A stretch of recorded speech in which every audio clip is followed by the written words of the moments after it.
नमस्कार, आप देख रहे हैं दिग्विजय संचार। दिग्विजय कॉलेज राजनांदगांव का ऑफिशियल सोशल मीडिया हैंडल, जिसके माध्यम से हमारा ये प्रयास होता है कि हम समाज के विभिन्न पहलुओं को कहानियों के माध्यम से आपके समक्ष प्रस्तुत करें। इसी कड़ी में जब हम आपको मुखातिब करा रहे हैं हर विषय के विशेषज्ञों से, आज नंबर है डॉक्टर डाकेश्वर वर्मा सर का, जिनका नाम विश्व के 2% साइंटिस्ट की सूची में आता है।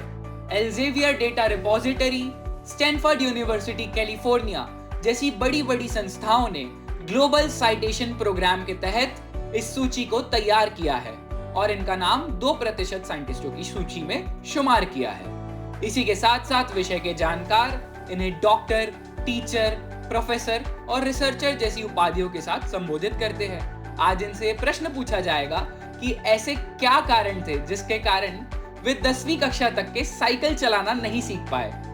इस कहानी में एक मैडम है जो कहा करती थी कि डाकेश्वर, अगर तुमने मेहनत का साथ नहीं छोड़ा तो एक दिन ऐसा आएगा कि जिन कच्ची सड़कों में तुम पैदल चल रहे हो, उन्हीं सड़कों में तुम अपनी कार दौड़ाओगे। तो वो सपनों की उड़ान सच हो पाई या फिर नहीं हो पाई, हर विषय पर संक्षिप्त में चर्चा होगी। सबसे पहला प्रश्न सर मेरा आपसे ये रहेगा कि डायबिटीज के बारे में जो एक मिसकंसेप्शन है लोगों के मन में कि डायबिटीज क्या एक बीमारी है या फिर डायबिटीज एक वीकनेस है। So how do you look at this? धन्यवाद ध्रुव, इतना शानदार परिचय देने के लिए। बहुत अच्छा काम कर रहे हैं, आप सभी को बधाइयाँ। बेसिकली हमको ये नहीं पता कि जो टाइप 1 है और टाइप 2 है, टाइप 1 डायबिटीज़ क्या है और टाइप 2 डायबिटीज़ क्या है। क्योंकि अगर हमको ये पता चले कि हमारे बॉडी में जो है ग्लूकोज बन रहा है या नहीं बन रहा है, पहला ये। दूसरी बात, अगर वो बन रहा है तो उसका कंजप्शन हो रहा है कि नहीं हो रहा है।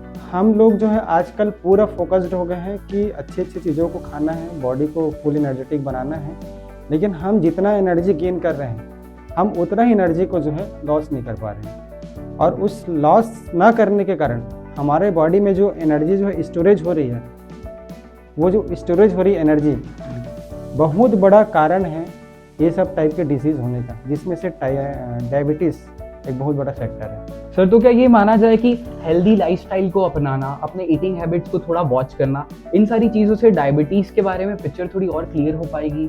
डेफिनेटली। जैसे लोगों में एक मिसपरसेप्शन है कि ज़्यादा मीठा खाने से डायबिटीज़ होता है, तो मैं एकदम क्लियर कट में बोल देना चाहता हूँ कि ज़्यादा मीठा खाने से डायबिटीज़ का, जितना मैंने रिसर्च अभी तक किया, जितना मैंने रिसर्च पेपर पढ़ा इंटरनेशनल लेवल पे, डायरेक्ट उसका कोई इम्पेक्ट नहीं है।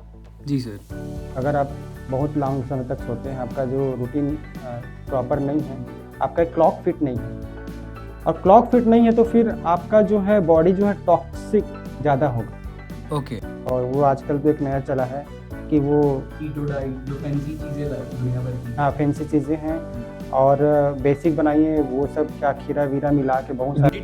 अरे भैया कुछ मत करो यार, सुबह उठो, बासी मुँह आप पानी पीजिए। हाँ जी सर। पीएच उसका बेसिक नेचर का है, और जैसे ही आपने अपने बॉडी का पीएच मेंटेन किया बेसिक नेचर का, तो आपको मान के चलिए 80 to 90% डिजीज ऐसे ही नहीं होगी।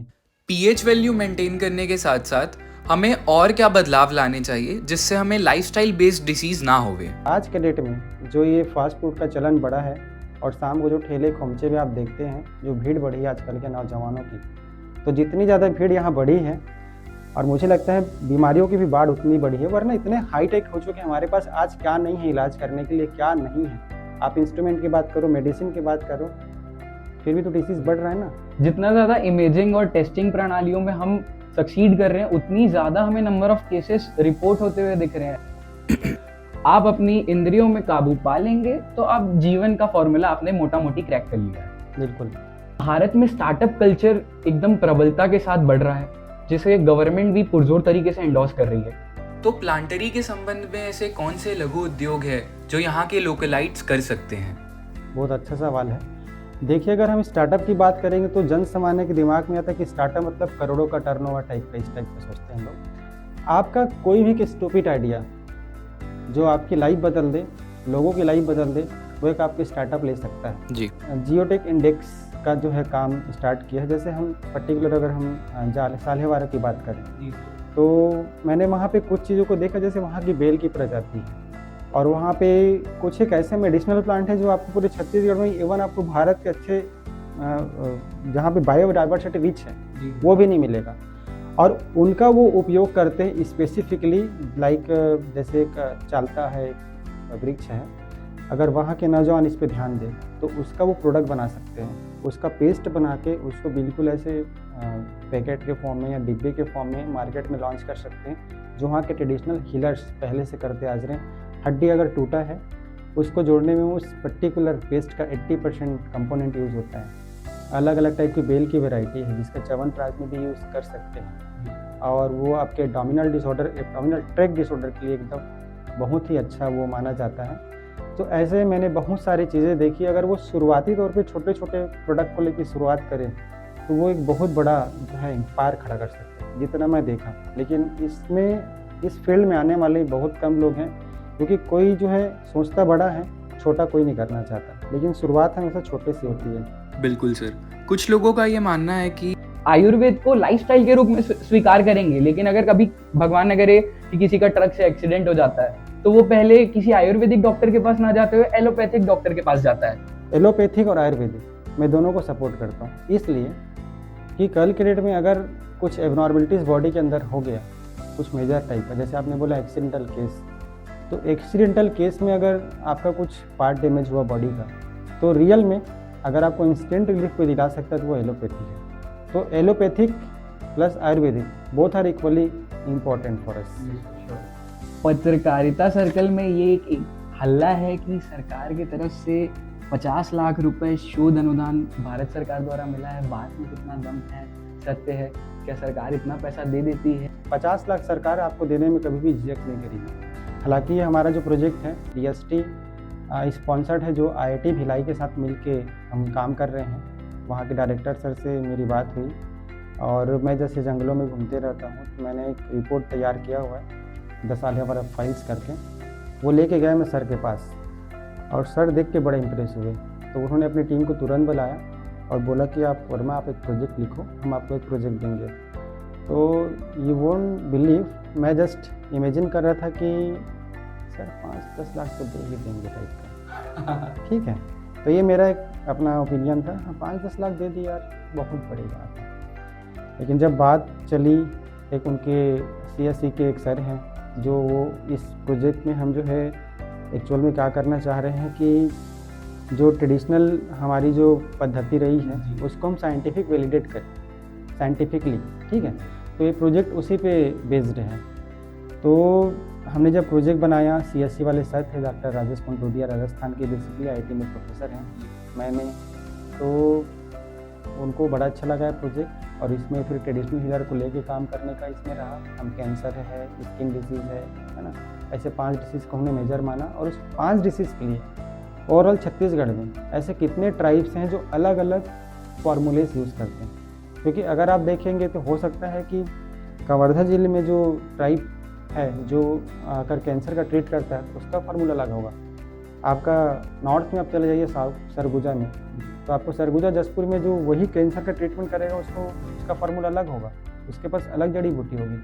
आप साउथ में चले जाइए, बस्तर, बस्तर तो रिच है, रिच इन बायोडाइवर्सिटी, और तो फेमस भी मांझी साहब हमारे पद्मश्री हैं।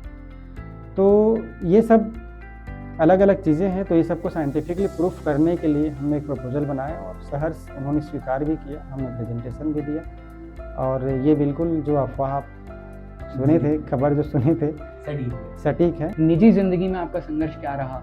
आपके समय में टेक्नोलॉजिकल एडवांसमेंट नहीं हुआ करते थे, और क्या परिवार की तरफ से ऐसा था कि नहीं, जो पैतृक रूप से व्यवसाय है या खेती किसानी या जिस भी प्रकार का काम में परिवार इंडल्ज था, घर के तरफ से क्या रुझान रहता था? ये तो आपने ऐसा है कि बहुत पुराने दुख को छेड़ दिया टाइप का है। देखिए, हम जो है मूलतः हमारे बाबूजी किसान हैं, हमारे यहाँ 1.25 एकड़ खेती है, और गरीबी क्या होता है हमने वाकई में देखा है। और ऐसा कोई काम नहीं दुनिया का जो मैंने ना किया हो, लगभग मैं सब काम किया। स्ट्रगल का एक सबसे बड़ा आपको मैं जो है फेस बताना चाहूँगा। घुमका आपने सुना होगा, यहाँ से घुमका लगभग 30 किलोमीटर है। अभी तो रोड बहुत बढ़िया चकाचक बन गया है, पक्की रोड है ना, तब बहुत वो गिट्टी वाला रोड हुआ करता था। और मेरे पास था एक साइकिल, जो मैं 12वीं पास करके बोरी में, पहले टोस्ट फैक्ट्री होता था गढ़खुला बोरी के बीच में, तो हमें काम किया। और काम करके मैंने वो ख़रीदा साइकिल।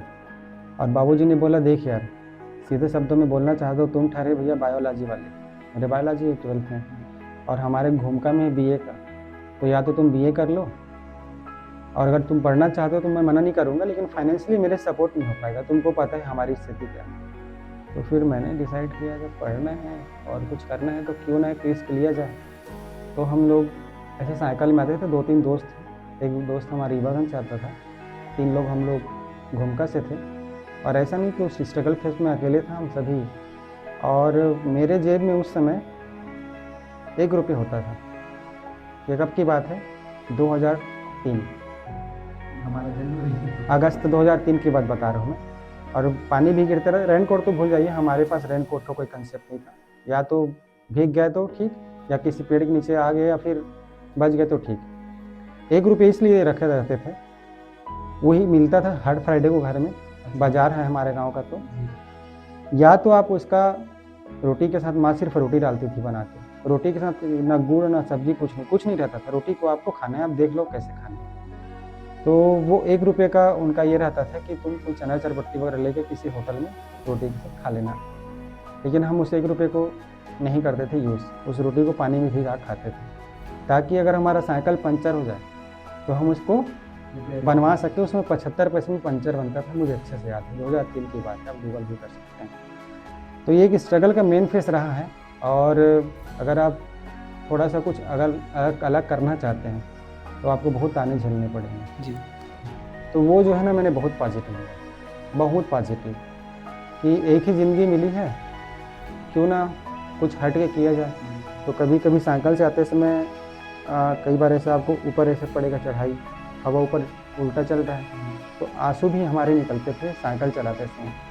लेकिन आज जब मैं देखता हूँ तो मोहबे मैडम थी हमारी प्रिंसिपल, उसकी बोलती थी बेटा तुम्हारा भी एक दिन आएगा, तुम अभी साइकिल में आ रहे हो, कभी तुम इस रोड में कार भी चलाओगे। तो वाकई में वो पूरा हुआ। और मैं वैसे तो प्रॉस्पेरिटी को हमेशा सुख संपत्ति से जोड़ के नहीं देखता, क्योंकि हमने इतनी गरीबी देखी है ना कि ये सब चीज़ें मैटर नहीं करता। तो एक वो फेस रहा है। उसके बाद जो मेरी लाइफ चेंज हुई, मैं बालको गया, बालको जाने के बाद मैंने पढ़ाई किया, MSc किया, नेट निकाला, गेट निकाला, फिर NIT रायपुर PhD के लिए आया।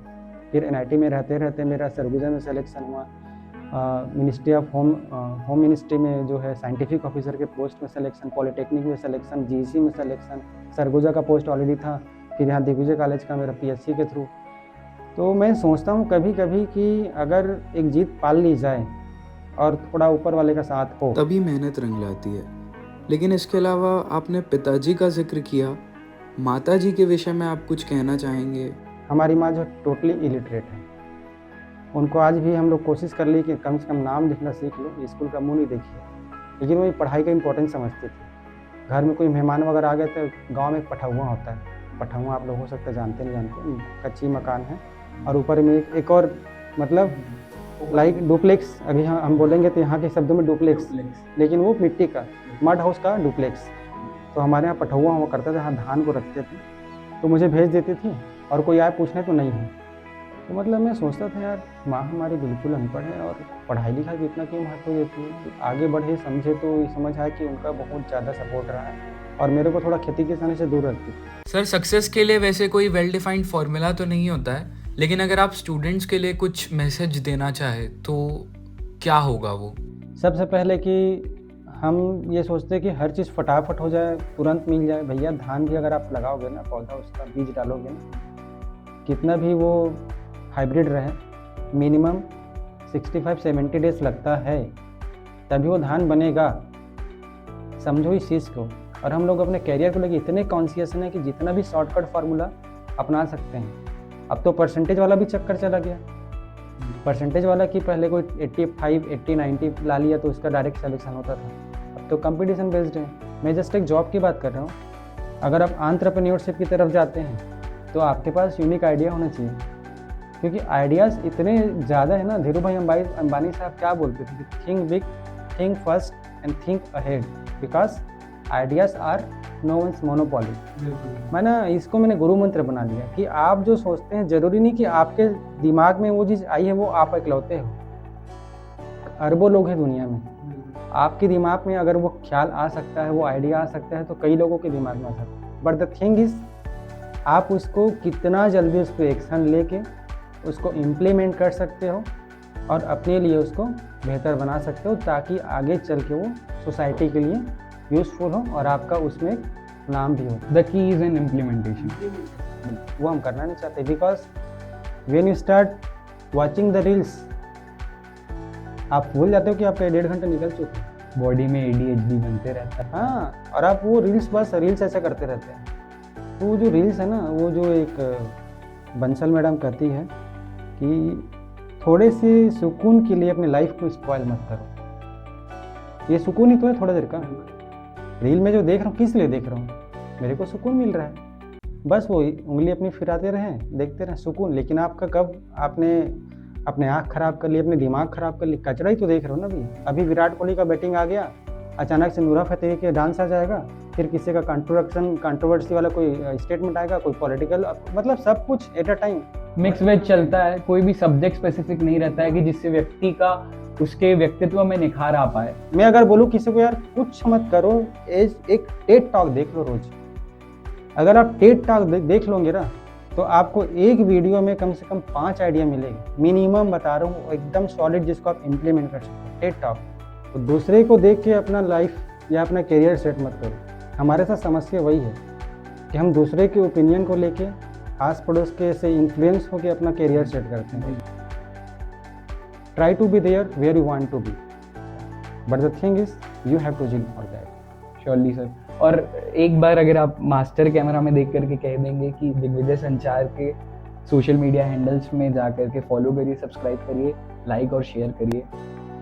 देखिए, हमारे ये जो स्टूडेंट्स हैं, इन्होंने वाकई में बहुत ही काबिल तारीफ काम किया है। तो हमारे दिग्विजय दूर संचार के सोशल मीडिया को आपको प्रमोट करना है, और इसलिए प्रमोट नहीं करना है कि ये आपके कलीग हैं या फिर बड़ा कॉलेज है या फिर मैं हूँ या फिर और कोई हस्ती आएगी। इसलिए करना है क्योंकि इन बच्चों ने एक इनिशिएटिव लिया है, ऐसा इनिशिएटिव कि ये अपने लिए और अपने समाज के लिए, अपने कॉलेज के लिए कुछ कर सके और आप इनसे कुछ सीख सकें, ताकि ये इस एज में जब इनको आराम से घर पे बैठ के या फिर कॉलेज के किसी कोने में बैठ के रील चला सकते थे, ये क्यों अपना पसीना बहा रहे हैं, यहाँ पे 1 घंटा खड़े हैं, ना पानी पीना है ना चाय पीना है। तो मैं आप सभी से बिल्कुल एक अनुरोध करूँगा, आप मेरा आग्रह भी समझिए कि इसको बिल्कुल लाइक, सब्सक्राइब और शेयर ज़रूर करें। आपने हमारे कहने पे कॉस्ट्यूम पहना, बार बार कॉस्ट्यूम बदला और सारी तरीके से 110% आपका सपोर्ट रहा। बहुत बहुत धन्यवाद। धन्यवाद, बहुत बहुत अग्रिम शुभकामनाएं सभी को।